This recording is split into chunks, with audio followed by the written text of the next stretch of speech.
تو آج کا جو ہمارا سبق ہے وہ ہے سبق نمبر 2، استعاذہ اور بسملہ کے احکام۔ جیسا کہ آپ کو یہ معلوم ہے کہ کل میں نے آپ کو تیسرے لمحہ کے اندر یہ بتایا تھا کہ حضرت مصنف نے متن کے اندر یہ فرمایا ہے کہ قرآن مجید شروع کرنے سے پہلے تعوذ پڑھنا ضروری ہے، ٹھیک ہے۔ اس کے بعد بسم اللہ الرحمن الرحیم میں یہ تفصیل ہے، اور کل والے سبق کے اندر میں نے آپ کو یہ بتایا تھا کہ آئندہ جب ہم سبق کو پڑھیں گے تو انشاءاللہ تفصیل کے ساتھ پڑھیں گے۔ تو آج کا جو ہمارا سبق ہے وہ ہے استعاذہ اور بسملہ کے احکام، ٹھیک ہے۔ اب یہاں پر میں نے آپ کو 3 چیزیں بتانی ہیں۔ نمبر 1، استعاذہ کے معنی کیا ہیں، نمبر 2، بسملہ کے معنی کیا ہیں، اور نمبر 3، حضرت مصنف نے اس لمحہ کو سب سے پہلے کیوں بیان کیا، یعنی تجوید کے احکام بیان کرنے تھے، آگے والی چیزیں بیان کرنی تھی۔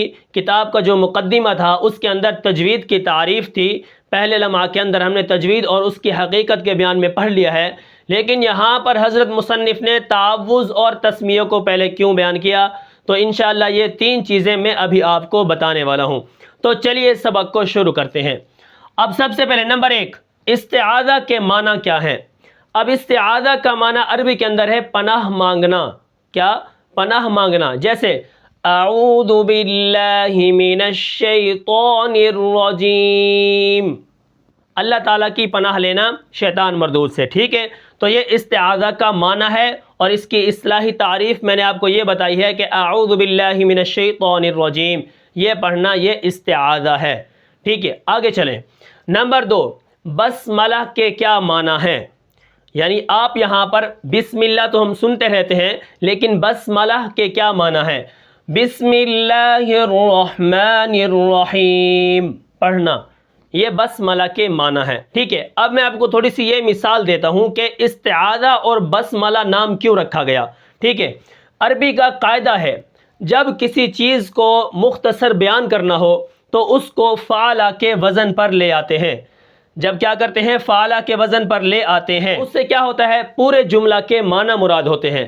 اب مثال طور یہاں پر دیکھیں، حل حلہ سے مراد لا الہ الا اللہ، حل حلہ، بسملہ حل حلہ، استعاذہ تعوذ، ٹھیک ہے۔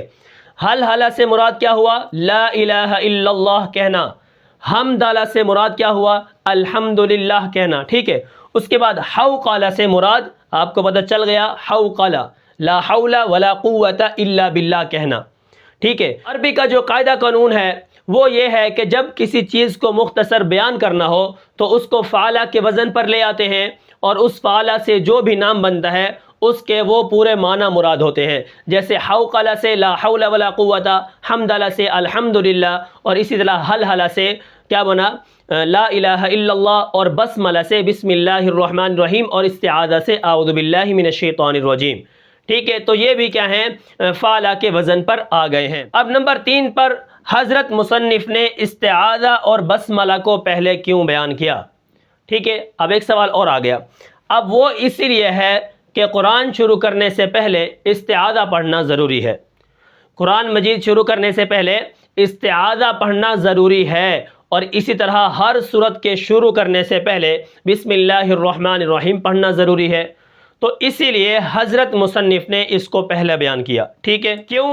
وہ اسی لیے کیونکہ جو قرآن مجید کی تلاوت کرنے کے اندر تجوید کے احکام جاری ہوتے ہیں، جب ہم قرآن مجید کی تلاوت کرتے ہیں تو اس کے اندر ہی تجوید کے احکام جاری ہوتے ہیں، تو اس سے پہلے قرآن شریف جب ہم شروع کریں گے تب تعوذ اور تسمیہ پڑھنا کیا ہے؟ ضروری ہے۔ تو انشاءاللہ آگے ہم اس سبق کو لے کے چلیں گے۔ کل انشاءاللہ ہم یہ پڑھیں گے کہ استعاذہ کے اندر کتنی چیزوں کا جاننا ضروری ہے۔ وہ 5 چیزیں ہیں، ان کو ہم تفصیل سے پڑھیں گے۔ یہ تھا آج کا ہمارا سبق، جس کے اندر میں نے آپ کو استعاذہ کے معنی بتائے ہیں، بسملہ سے کیا معنی ہے، اور اسی طرح عربی کا ایک قاعدہ ہے کہ جب کسی چیز کو مختصر بیان کرنا ہو تو اس کو فعلہ کے وزن پر لے آتے ہیں، اور اس سے جو بھی حرف بنتا ہے، جو جملہ بنتا ہے، اس سے وہ معنی مراد ہوتے ہیں، جو بھی معنی ہوتا ہے نا وہ اس سے کیا ہوتا ہے؟ مراد ہوتا ہے۔ تو حل حلہ سے لا الہ الا اللہ، حوقلہ سے لا حول ولا قوہ، حمدلہ سے الحمدللہ، بسملہ سے بسم اللہ الرحمن الرحیم، اور استعاذہ سے اعوذ باللہ من الشیطان الرجیم۔ تو یہ آپ کو بات سمجھ آ گئی ہوگی۔ نمبر 3 پر میں نے آپ کو یہ بتایا ہے حضرت مصنف نے استعاذہ اور اسی طرح بسملہ کو پہلے کیوں بیان کیا؟ وہ اس لیے ہے کہ قرآن شریف پڑھنے سے پہلے تعوذ اور تسمیہ پڑھنا ضروری ہے، چاہے آپ سورت سے شروع کریں گے، چاہے آپ قرآن مجید کو کہیں بیچ سے شروع کریں گے، ٹھیک ہے۔ اس کے بعد نمبر 2 پر وہ بتاتے ہیں کہ دیکھیں تجوید کے جو احکام ہیں وہ تلاوت کے اندر جاری ہوتے ہیں، یعنی آگے جو ہم تجوید کے قواعد چیزیں اور پڑھنے والے ہیں وہ تلاوت کے اندر ہی تو جاری ہوتے ہیں، لیکن تلاوت کرنے سے پہلے تعوذ اور تسمیہ پڑھنا ضروری ہے، اس لیے میں نے اس لمحہ کو پہلے بیان کیا۔ تو یہ تھا آج کا ہمارا سبق، میں امید کرتا ہوں کہ آپ کو سمجھ آیا ہوگا۔ پھر ملتے ہیں انشاءاللہ اگلے سبق میں، تب تک کے لیے مجھے اجازت دیجیے، اللہ حافظ۔